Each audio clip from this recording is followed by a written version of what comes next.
Hi. തലേന്ന് തന്നെ നമ്മൾ വിഷുവൊരുക്കങ്ങൾ സ്റ്റാർട്ട് ചെയ്തിട്ടോ. ഫസ്റ്റ് നമ്മൾ കണി വെക്കാൻ വേണ്ടിയിട്ട് കൊന്നപ്പൂ പറിക്കാൻ വേണ്ടി ഇറങ്ങുമായിരുന്നു. വിഷുവിൻ്റെ തലേന്ന് ഒരു സന്ധ്യ 4 മണി 5 മണിയൊക്കെ ആയപ്പോഴാണ് നമ്മൾ പൂ പറിക്കാൻ വേണ്ടി ഇറങ്ങുന്നത്. അപ്പോൾ നമ്മുടെ വീട്ടിലുള്ള കൊന്നപ്പൂ വീടിനോട് ചേർന്ന് വീടിൻ്റെ മണ്ടയിലോട്ട് ചാഞ്ഞാണ് നിൽക്കുന്നത്. അപ്പോൾ ഞങ്ങൾ രണ്ടിനും കൂടി വീടിൻ്റെ ടെറസിൽ കയറിയിട്ട് നമുക്കും നമ്മുടെ വീടിനടുത്തുള്ള കുറച്ച് പേർക്കൊക്കെ വേണ്ടിയിട്ട് നമ്മൾ പൂ പറിച്ചേ. പിന്നെ സദ്യയ്ക്ക് വേണ്ടിയിട്ടുള്ള കുറച്ച് കാര്യങ്ങളൊക്കെ റെഡിയാക്കിയിട്ട് നമ്മൾ കിടക്കാൻ തുടങ്ങിയപ്പോൾ തന്നെ ഒരു 1 മണി ആയിട്ടുണ്ട്.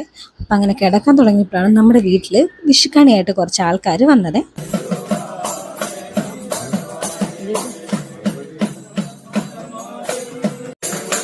അങ്ങനെ വിഷുവിൻ്റെ തലേന്ന് ഉറങ്ങാൻ കിടക്കുന്നതിന് മുമ്പ് തന്നെ നമ്മളൊരു വിഷുക്കണി കണ്ടിട്ടാണ് അന്നത്തെ രാത്രി നമ്മൾ ഉറങ്ങിയത്. അങ്ങനെ പുലർച്ചെ രാവിലെ അമ്മ എണീറ്റ് കുളിച്ച് വിളക്ക് കത്തിച്ചിട്ട് കണി കാണാൻ വേണ്ടി ഞങ്ങളെല്ലാവരും വിളിച്ചേ.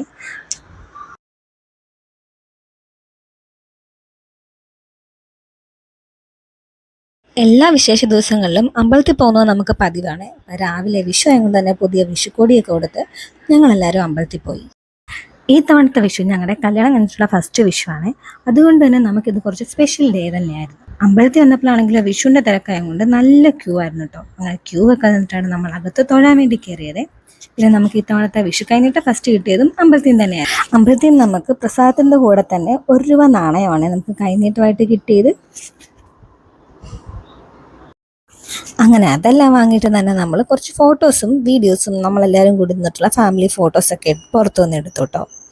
എന്നിട്ട് ഞങ്ങൾ പോകാൻ പോകുന്നത് ഇവിടെ തൊട്ടടുത്തുണ്ടല്ലോ കൃഷ്ണൻ അമ്പലത്തിലാണ്. അവിടെയും നല്ല തിരക്കായിരുന്നു. കാരണം ഈ 2 അമ്പലം അടുത്തടുത്തായത് കൊണ്ട് തന്നെ ഇവിടെ വരുന്ന ആൾക്കാർ അവിടെയും പോകാതെ എന്തായാലും പോകത്തില്ല.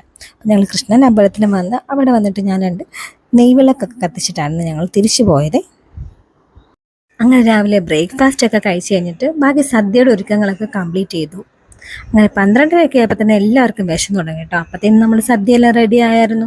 അങ്ങനെ ഞങ്ങൾ 12:00 ആയപ്പം അങ്ങനെ സദ്യയൊക്കെ കഴിഞ്ഞിട്ട് ഞങ്ങൾ എൻ്റെ വീട്ടിലോട്ട് പോയിരുന്നു കേട്ടോ. പോയ വഴിക്ക് ഞങ്ങൾ ഉണ്ണിയുടെ അമ്മൂമ്മയും കണ്ടിട്ടാണ് എൻ്റെ വീട്ടിലോട്ട് പോയത്. എൻ്റെ വീട്ടിൽ വിഷുവായിട്ട് ഞങ്ങൾക്ക് വേണ്ടി റെഡിയാക്കി വെച്ചിരുന്നത് കുറച്ച് നോൺ വെജ് സദ്യയായിരുന്നു കേട്ടോ.